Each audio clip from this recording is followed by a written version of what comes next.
Good afternoon, everyone. And this is our second year of this project. And thank you very much for EAL Fund for supporting us. And basically, the project is a combination of bringing EAL students who use English as an additional language and tutors, writing tutors into one classroom. So the project itself is we adopted a collaborative ethnographic research where tutors are not just the tutors themselves, but they have multiple hats, and peer tutors, classroom observers, co-participants as curriculum designers, conference presenters, and researchers, and more. And we wanted to, for this presentation, we wanted to focus on the experience of the tutors specifically. But just to give you, before we go on to this, just to give you a context of why this happened is because of the internationalization of higher education, where in Canada, or many English-speaking universities where international students population of international students has grown up significantly, and that constitutes about 15% to 25% of our student population, although despite recently there is some shift in student population due to the recent immigration policy. However, we have a large student body that we have to address. At the same time, there is a rise of generative artificial intelligence, and I'm not going to talk about this is the major fault of the issue that we are encountering, but it has raised a lot of significant issues and concerns related to students' writing and in academic integrity and academic misconduct, which we will elaborate more. And the project is coming from those two foundational courses, academic writing and tutoring writing. And those two, the new courses that we have recently created, and then now it's our third year of teaching it, is Advanced EAL and Advanced Tutoring Writing Center Administration. And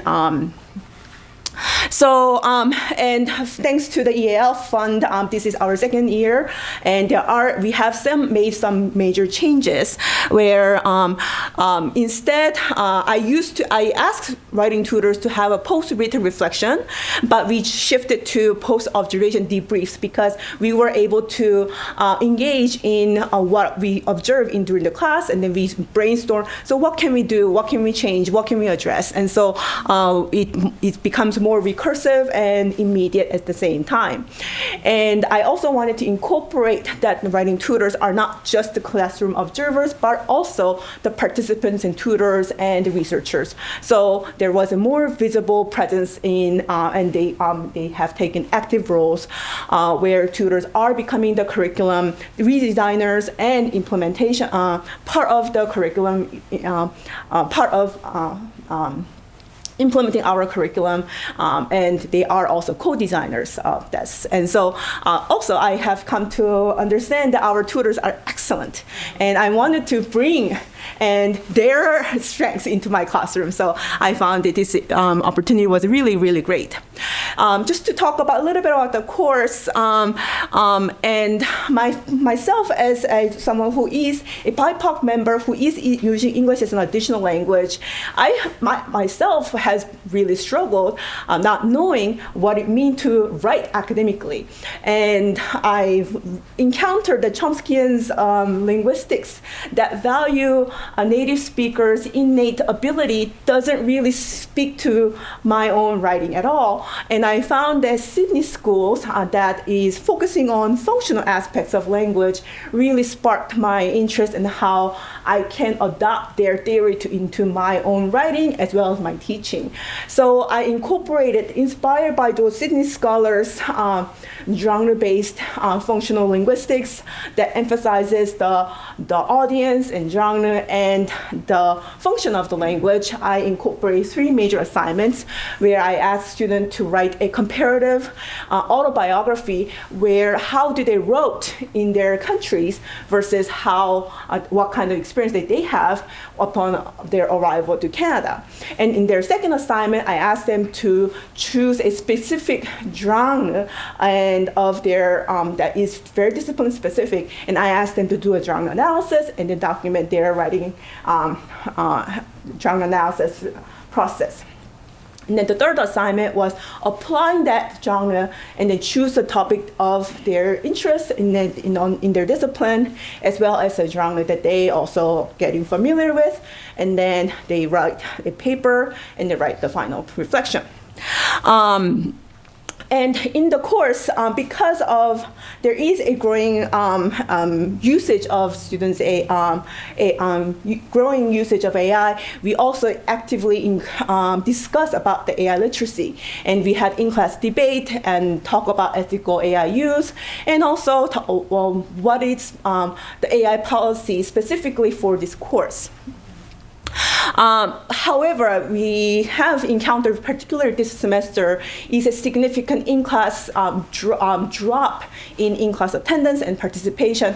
About 2/3, sometimes half of our students don't come to class, unfortunately, because I wouldn't say it's the fault of the AI, but the kinds of available material conditions that make them possible. For example, there are classroom slides on Nexus, assignment guidelines are also available, and there is AI is also available for them to address the kinds of questions that they have. So many of my students gradually start to decide not to come to class. So we have a lot of significant issues with this condition. And one of the things that I found in terms of student writing is that students start to write alongside with AI, from the brainstorming and then to AI-assisted drafting. And sometimes I see some students take out some of the content from AI and then present it as theirs. So patch writing and also AI proofreading, for example, using Grammarly.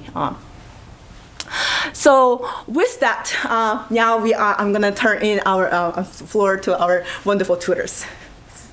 All right. Hi, everyone. My name is Kaylee Selinsky, and I'm a tutor at the Writing Center. I'm also a rhetoric and communication student. Give me 1 second.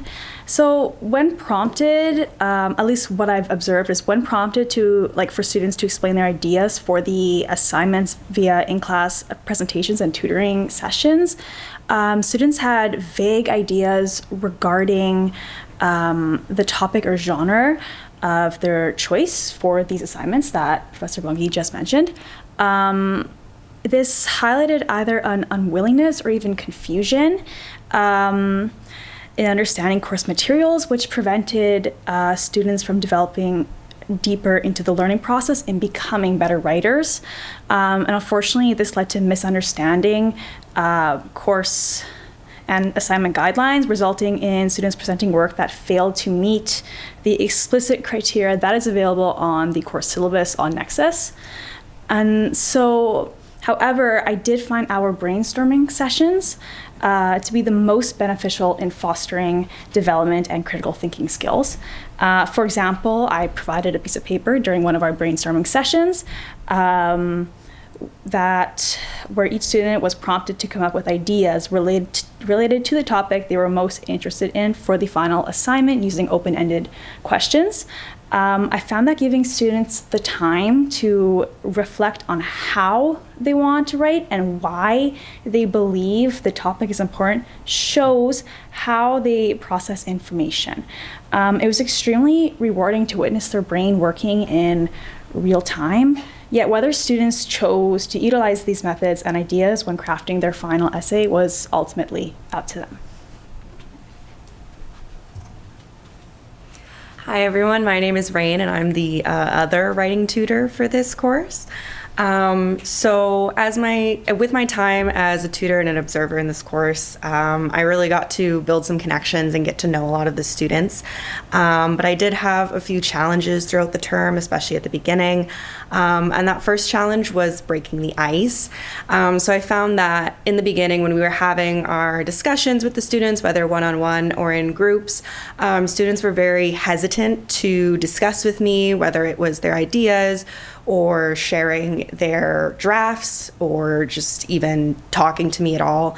There was a lot of hesitancy, maybe even downright reluctance. A lot of the students preferred to go to Dr. Sohn for help rather than talk to either me or Kaylee, or just not talk to anyone at all. But as the term progressed, these weekly discussions and these check-ins did allow me to get to know the students and build connection with them, and eventually start to help them throughout their writing process for their second and third assignment. And the second challenge that Dr. Sohn mentioned before was attendance and participation. So I was often working and discussing with the same handful of students every week, who were consistent in their class attendance, as well as completing their work. But the majority of the class was usually absent or didn't show up most of the time. So they really did miss that opportunity to discuss with Kaylee or I, or even Dr. Sohn. And I did find that even when students did attend class, a lot of the time they didn't have physical drafts or anything for their assignment past their initial idea. Maybe it was lacking research or just lacking a physical draft for us to look over together. And I did struggle in class to get them to start working on their assignment rather than procrastinate until the last minute. So those were just some challenges that I faced as a tutor and I observed in the class.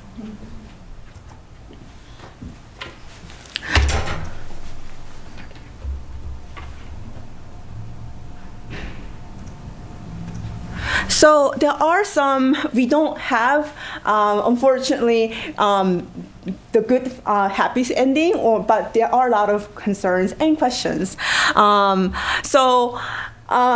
We know that students, regardless of the classroom policy, whether we ban AI use or not, students will be engaged to a certain degree in AI and in varying degrees. And so it is important to consider the critical AI literacy and having a clear distinction between the AI-assisted writing versus AI-generated writing. That still distinction is still very nebulous, and there needs to be some more guided use of AI student writing.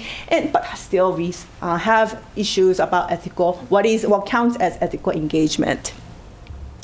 And but I do want to end our presentation with one of my students' final reflection on her last assignment. She mentioned that at the beginning she was more hesitant, but over the time I found that a significant transformation.